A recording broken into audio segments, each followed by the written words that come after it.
నారాయణమూర్తి గారు నారాయణమూర్తి గారు ఇస్తాను ఒక్క నిమిషం. సురేంద్ర నాయుడు గారు ఏంటండి కప్పాలు వసూలు చేస్తున్నారట? మళ్ళీ పాత రాజరికానికి ఏమన్నా వెళ్ళిపోతున్నారా కూటమి? ముందుగా మీకు ప్యానల్లో ఉన్నటువంటి పెద్దలకు, అదేవిధంగా 99 న్యూస్ వీక్షిస్తున్నటువంటి ప్రేక్షకులందరూ కూడా నమస్కారాలు. స్వేచ్ఛా వాయువులు పీల్చేదానికి అవకాశం కల్పించిన ప్రజలందరికీ కూడా 5 కోట్ల మంది ఆంధ్రప్రదేశ్ ప్రజానీకానికి అందరికి కూడా చాలా శుభదినం. ఈ రోజు ఈ శుభదినం ప్రజలందరూ కూడా ఎంజాయ్ చేస్తున్న శుభదినంలో నారాయణమూర్తి మాట్లాడే మాటలు చూస్తే ప్రజలు నూకం పోతున్నారు. ఈ రోజు రోడ్డు మీద పడుకోబెట్టి గుండె మీద కాళ్ళు వేసి కర్రలతో సాగుపడడం, నారాయణమూర్తి గారు అడ్డంగా నరకడమా, మీరు మాట్లాడేటప్పుడు మానభంగాలు పాల్పడ్డమా, మీరు నేర్చుకోండి. నారాయణమూర్తి గారు ఇస్తారు. నారాయణమూర్తి గారు కాదండి నారాయణమూర్తి గారు మీరు మాట్లాడుతున్నప్పుడు ఆయన మాట్లాడలేదు కాబట్టి నేను అవకాశం ఇస్తాను. వెయిట్ నారాయణమూర్తి గారు నేను అవకాశం ఇస్తాను, మీరు సంయమనం పాటించండి. మీకే ఎక్కువ సమయం ఇస్తాను, మీరు అందరికీ సమాధానం చెప్పాలి కాబట్టి. ఓకే, మీరు అందరికీ సమాధానం చెప్పాలి కాబట్టి నారాయణమూర్తి గారు మీకు నేను ఎక్కువ సమయం ఇస్తాను. ఫస్ట్ కూడా సరే వెయిట్ చేయండి వాడినివ్వండి. కాదండి మీరు కప్పం అన్నారు, ఆయన ఏం అనలేదు కదా. ఇప్పుడు మీరు కప్పం వసూలు చేస్తానన్నారు, మీ స్టైల్లో మీరు చెప్పారు, ఆయన స్టైల్లో ఆయన చెప్పారు. ఓకే మీరు కంటిన్యూ చేయండి. సుధీర్ నాయుడు ఆయన మాట్లాడరు, మీరు కంటిన్యూ చేయండి. దయచేసి ఎవరికి ఇస్తే వాళ్ళే మాట్లాడినండి, నేను సమయం ఇస్తాను ప్లీజ్. వాస్తవం సార్, మళ్ళీ చెప్తున్నా నేను, ఆంధ్రప్రదేశ్ ప్రజానీకం స్వేచ్ఛా వాయువులు పీల్చుకున్న రోజు ఈరోజు. వీళ్ళు చేసినటువంటి అరాచకాలు, అకృత్యాలు, దోపిడీలు, దొమ్మీలు ఇవన్నీ కూడా మనసులో పెట్టుకొని ప్రజానీకం గంప గుత్తుగా ఓట్లు గుద్ది గుద్ది గుద్ది గుద్ది వీళ్ళకు పిండ ప్రదానం చేసిన రోజు ఈరోజు. పిండ ప్రదానం చేశారు వీళ్ళకి ఆంధ్రప్రదేశ్ ప్రజానీకం. అది ఓర్చుకోలేక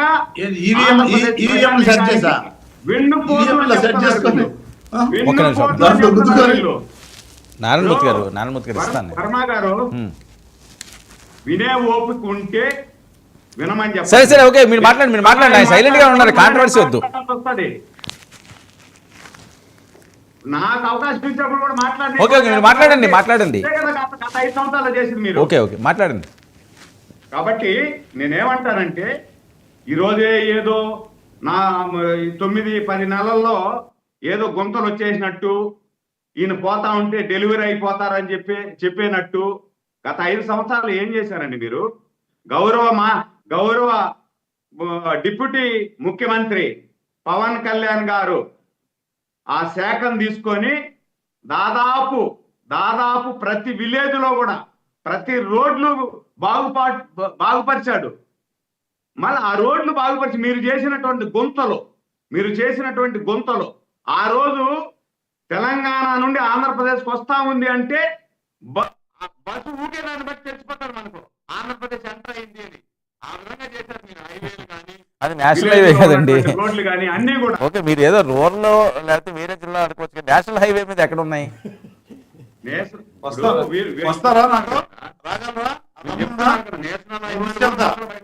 ఓకే మూర్తి గారు ఏం మాట్లాడతారు మీరు?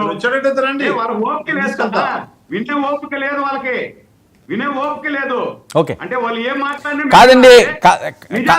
ఇప్పుడు ఎన్ని మార్కులు మీరు సర్వే చేయించుకుని ఉంటారు కదా, సర్కారు ఏడాది పాలనకి ఎన్ని మార్కులు వచ్చి ఉంటాయి సార్? ఏడాది పాలనలో సర్కారుకు 100 మార్కులు వచ్చినాయి, 100కు 100 మార్కులు వచ్చినాయి.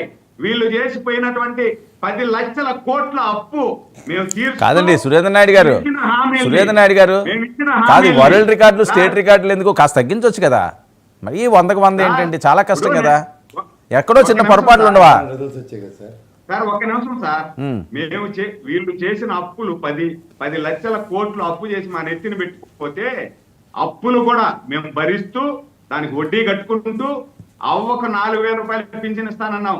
1వ తేదీ 4,000 పింఛన్ ఇస్తున్నాం. ఏంటి రోజా గారు చెవిలో పూలు పెట్టుకున్నారు, మీరు పెట్టారా? సురేంద్ర నాయుడు గారు ఏంటి రోజా గారు చెవిలో పూలు పెట్టారు? రోజా గారు ఏంటి అక్కడ మా వీడియో వేస్తారు, మా వాళ్ళు చెవిలో పువ్వులు పెట్టారేంటి? బంతి పూలు రెండు పువ్వులు పెట్టారు. అదే నగిరి వాళ్ళు చెవిలో పువ్వు పెట్టి పంపించారు కదా ఆమెని. నగిరి నియోజకవర్గం వాళ్ళు చెవిలో పువ్వు పెట్టి పంపించేశారు కాబట్టి ఆ పూలే పెట్టుకుంటారు. ఇంకా ఆమెకు పూలే రోజా గారికి పూలు తప్ప ఇంకేమి ఉండవు, చెవులో పువ్వు పెట్టుకోవాల్సిందే జీవితాంతం, ఇంకేమి పెట్టుకోలేదు.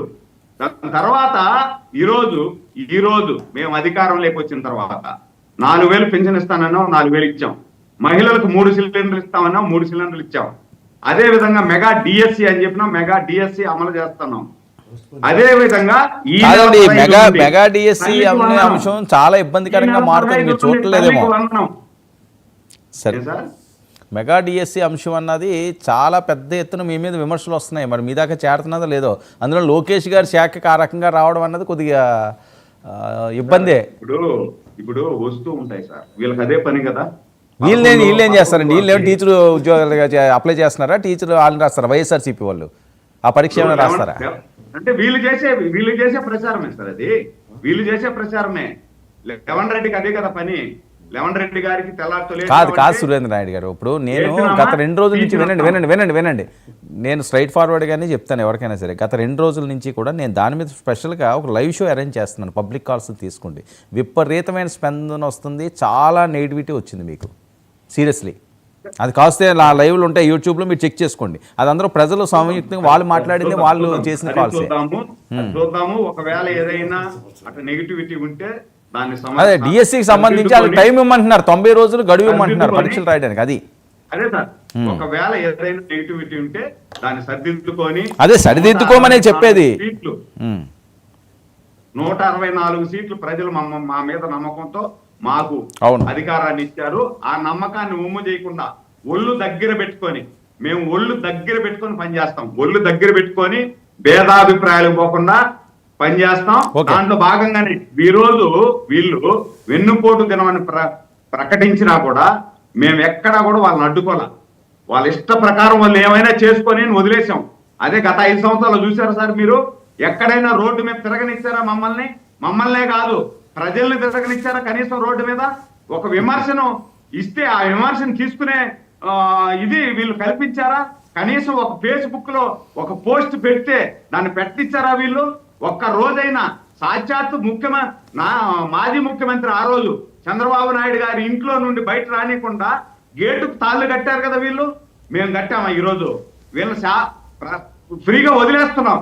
మీరు ఏమి చేసుకుంటారో చేసుకోండి, నిరసన తెలుపుకుంటారో తెలుపుకోండి, ప్రజలను మీరు ఏదైనా చేయాలనుకుంటే చేయండి అని చెప్పి. దాంట్లో భాగం నిన్న ఏమంటాడు ఈరోజు అంబటి మురళి అనే అతను ఏమంటాడు ఈరోజు రోడ్డు మీదకి వచ్చి జగన్మోహన్ రెడ్డి గారిని కంట అధికారంలోకి రానికుండా చేసిన దానికి ప్రజలు గాలి కొట్టుకొని పోవాలంట, ప్రజలే రోడ్డు గాలి కొట్టుకొని పోవాలని చెప్పి అంబటి మురళి అనే అతను మాట్లాడతాడు అంటే వీళ్ళని ఏమనాలి సార్? రాక్షసులు అనాలనా, లేకపోతే వీళ్ళు సైకో అనాలనా, లేకపోతే ఇంకేమనాలి? ఆ మాదిరి అంటా ఉంటే ప్రజలు ఓటు